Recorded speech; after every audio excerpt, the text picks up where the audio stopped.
Hi there, good morning, good afternoon, good evening, ladies and gentlemen, amazing one. Joining me from across the globe, how are you doing today? I hope you're doing amazing. I hope you're having a wonderful and a glorious day. I'm sending you lots and lots of love and greetings from the beautiful city of London. I'm right here at the American Express Academy for the next few days, and today has been an incredible session. We kicked off yesterday with a welcome reception, getting to know and meet everyone and making some crucial connections. And today has been powerful. It's been all about collaboration, relationships, and partnerships. You can see behind me, I've got some of my colleagues from across the globe, some incredible relationships that I've already built within these few days. If you know me, I'm a very outgoing person. I'm very open. I make relationships like children. In fact, I've got a child's attitude. I'm really, really pure. To the pure, all things are pure. Perfect. And today we look at relationships, especially partnerships, collaboration. We are actually senior leaders in the non-profit sector, and this academy, this retreat is organized by the Common Purpose together with the American Express Leadership Academy, and it's a true privilege and honor to be selected amongst the almost 80 leaders from across the globe who were selected amongst hundreds who actually applied to take part in this program. It's been incredible. It's been powerful today. I still have to make some crucial, important connections. I've not done enough, especially with our Global Women Leadership Summit coming up in November, from the 5th of November to the 9th of November 2026 in the beautiful, iconic city of Liverpool. I'm going to be getting a lot of these incredible individuals and leaders that I've connected with from across the globe to attend this groundbreaking leadership summit in November. And today we look at collaboration, and I just want to ask you some key questions. I'm just stopping here today and I'm just asking you, if you pause, it was one of the questions we reflected on. Pause, look at your life, your personal and your professional life, your career, your business. Look at your personal life, your relationships you have in your personal life. Who are those people in your personal life that you could say are your mentors? Okay, we've got to have relationship mentors in diverse fields. You want to thrive in your health and well-being. You want to thrive if you are, an athlete. You need a different mentor and coach in that area. All right. So who are the mentors when it comes to your personal development, growth, and leadership? Who are the mentors? Who are the people who have a huge influence and impact on your life? The influencers. Who are the connectors? Who are the ones who connect you with great ideas, who bring your dream into life? They connect your vision with reality. They enable or empower you, support, encourage, and believe in your dreams, and support you all the way to ensure this dream becomes a reality by encouraging you, supporting you to take practical actions, and also making those necessary connections that they can make based on their network so you can grow and thrive. Who are the connectors, the ones that connect you? And who are those people who play the devil's advocate? Honestly, I've looked and looked and looked.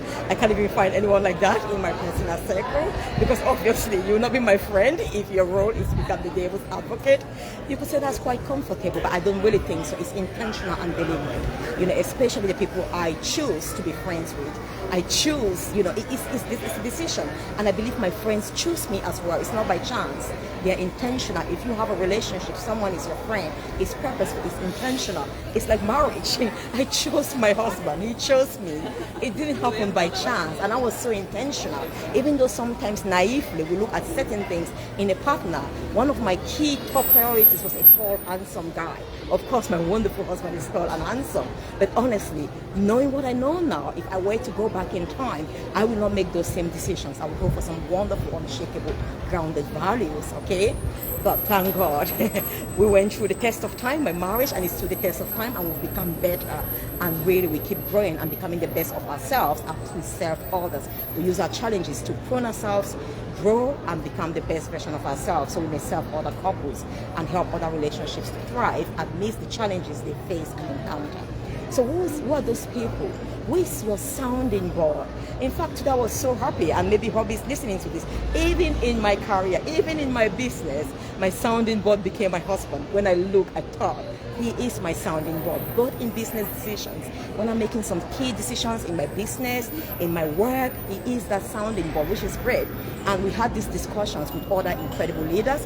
One of the leaders too said, interestingly, the wife came about 3 times when he was choosing the person. That's a good thing. The wife was a sounding board, the wife was a person of influence, and so many other things. So I'm just sharing this with you and asking you as well, because it did, change my way of thinking.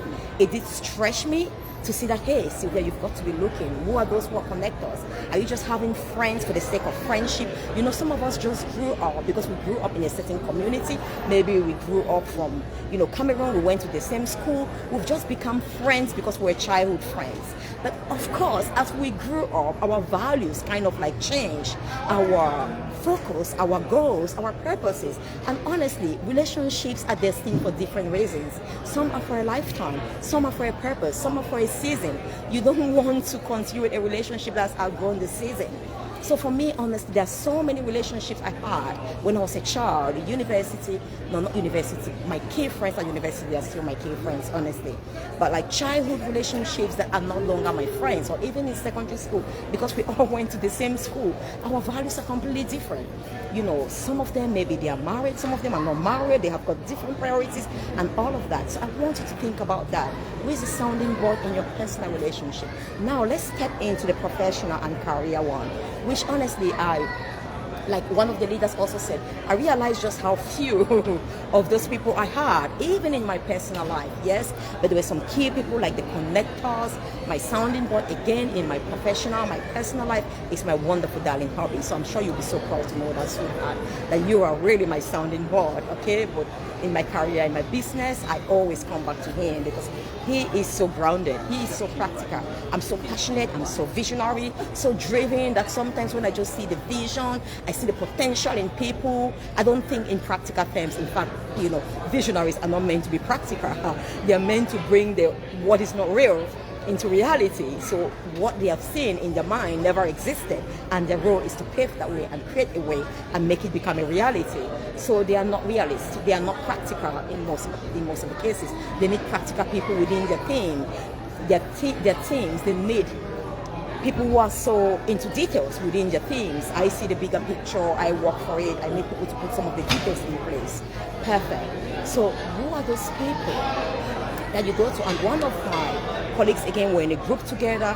He said one of his mentors told him this, and I'm sharing that with you as well. Go through your contacts, go through the people on your phone and separate them. Amongst these people, who are the ones you can call on? Maybe to become your partner if you have a business, to do a partnership deal with you, to collaborate with you. For example, I'm doing the leadership program. Who is it I can turn to and say, can you partner with me in this area of our program? Can you volunteer? Can you give your skills into this project? Who are those people? Who are the ones you can partner with? In terms of maybe you have a great idea, starting something new that that they have similar values like you and vision as well. So who are those people? You've got to go there, and I'm going to do that exercise myself. I'm going to get all my contacts, write them down and begin to separate them. So when you go into places, into spaces, you are so intentional and purposeful. You don't just go and speak to everyone for the sake of speaking. You are purposeful, you are intentional because you've heard about them, you found out what they are doing, and in that way you can find out about them prior to meeting them. Read about them, find out what they are doing. So you go there with some key questions, with some key, discussions. So you don't have to have the whole 1 year to establish that relationship, because you are very clear with a clear vision. Then you come there with clarity, and you can actually get into a definite purpose or a definite resolution or destination much quicker. It's not a matter of being quick, don't get me wrong, than you could have taken if you had no clarity. It's a matter of being effective. It's a matter of really, really establishing a relationship that goes beyond results, okay?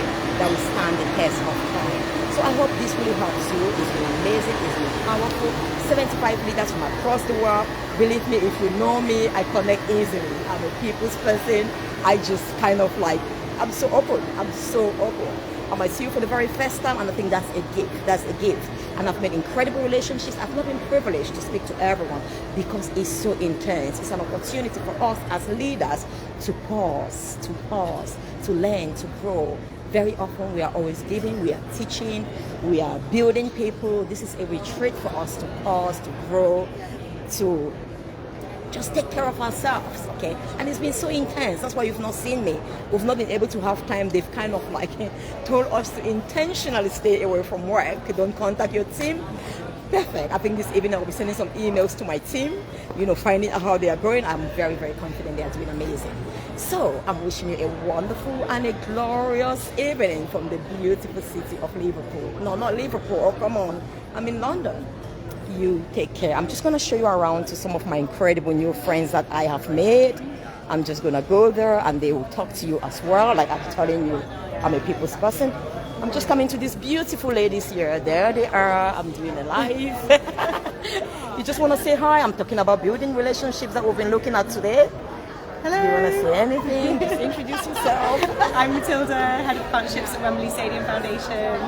Great to be here. We've made so many connections. Yeah, that's what I was just saying. Look at the incredible leaders that I've met. We've got another wonderful leader there. I love that laughter. It's been a good day. And it's only day one.